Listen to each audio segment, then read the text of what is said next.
कहानी अजीम जंगल और आखिरी दीव हेकल। इब्तदाइया।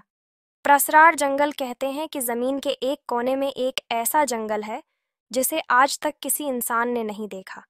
वो इतना गहरा, इतना प्रसरार और इतना खामोश है कि परिंदे भी वहाँ आहिस्ता बोलते हैं।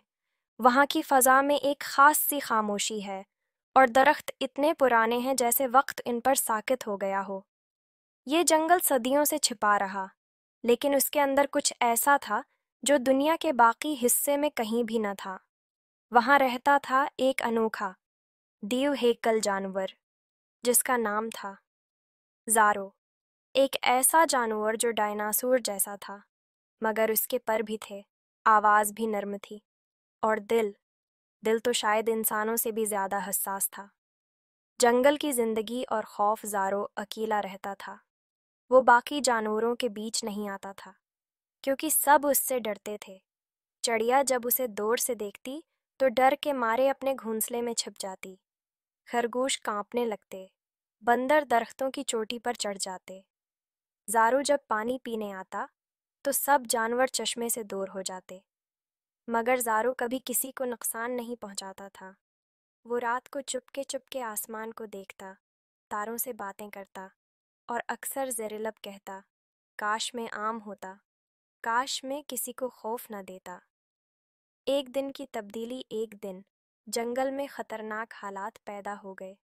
एक बहुत बड़ी आंधी आई, दरख्त जड़ों से खड़ गए, कई जानवरों के घोंसले, बल और घर तबाह हो गए।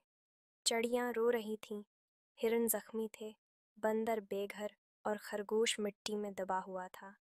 सब जानवर इकट्ठे होकर दरख्तों के नीचे बैठे थे, मगर बारिश और आंधी में कोई पनाह न थी। उसी वक्त ज़ारो, जो पहाड़ पर रहता था, नीचे उतरा।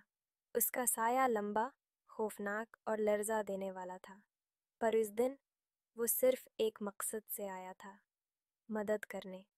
ज़ारो ने सबसे पहले अपने बड़े पर फैलाए और चिड़ियाँ उसके नीचे आकर छिप गईं। फिर उसने अपनी दम से दरख्तों को सहारा दिया ताकि बंदर ऊपर चढ़ सकें। उसने अपने पंजों से मिट्टी खोदकर जख्मी खरगोश को निकाला और आहिस्ता से अपनी पीठ पर रखा।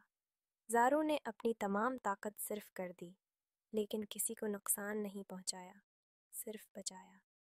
और पहली बार जंगल के जानवरों ने ज़ारो को डरावना नहीं, मुहाफिज समझा। जंगल का नया इत्तेहाद। आंधी के बाद सुबह निकली, सूरज ने रोशनी बिखेरी। जंगल दोबारा हरा भरा हो रहा था। जानवरों ने मिलकर सब कुछ दोबारा बनाया और अब वो ज़ारो से नहीं डरते थे। चिड़िया ज़ारो के कंधे पर बैठने लगी, खरगोश उसके साथ दौड़ने लगा, बंदर उसकी दम से लटक कर खेलने लगे। ज़ारो खुश था। पहली बार उसे लगा कि वो तन्हा नहीं। मगर फिर एक नई मुसीबत आई। इंसानों का हमला। एक दिन जंगल में इंसान आ गए। वो अपनी मशीनें, बंदूकें और गाड़ियाँ लेकर आए थे। वो ज़ारो को पकड़ना चाहते थे, इसे कैद करना चाहते थे, तहकीक करना चाहते थे, क्योंकि ज़ारो उनके लिए नायाब ख़जाना था। ज़ारो भागा, छिपा, लेकिन जंगल के जानवरों ने मिलकर उसकी हिफाजत की।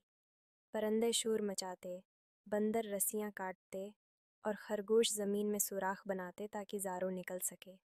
आखिरकार ज़ारो ने पहाड़ की चोटी पर खड़े होकर एक धाड़ मारी, ये जंगल मेरा घर है, तुम्हारी लिबार्ट्री नहीं, चले जाओ। इंसान डर गए और जंगल छोड़कर वापस चले गए। ज़ारो जीत गया, लेकिन जंगल भी बदल गया। इख्तिताम। ज़ारो की आखिरी परवाज़। ज़ारो अब बूढ़ा हो गया था, उसके पर कमज़ोर हो चुके थे, मगर दिल पहले से ज़्यादा रोशन। एक रात वो जंगल के तमाम जानवरों को अलविदा कहने आया। चिड़िया, बंदर, खरगोश, हिरन, हाथी सब जमा थे। ज़ारो आसमान की तरफ देखा और आहिस्ता आहिस्ता अपनी आखिरी परवाज़ भरने लगा। वो उड़ा और सब देखते रहे। ये परवाज़ शायद ज़मीन पर आखिरी परवाज़ थी एक दिव्य हेकल मखलूक की, मगर उसने सबको ये सिखाया कि जिस्म से बड़ा दिल होता है और खौफ से बड़ी दोस्ती।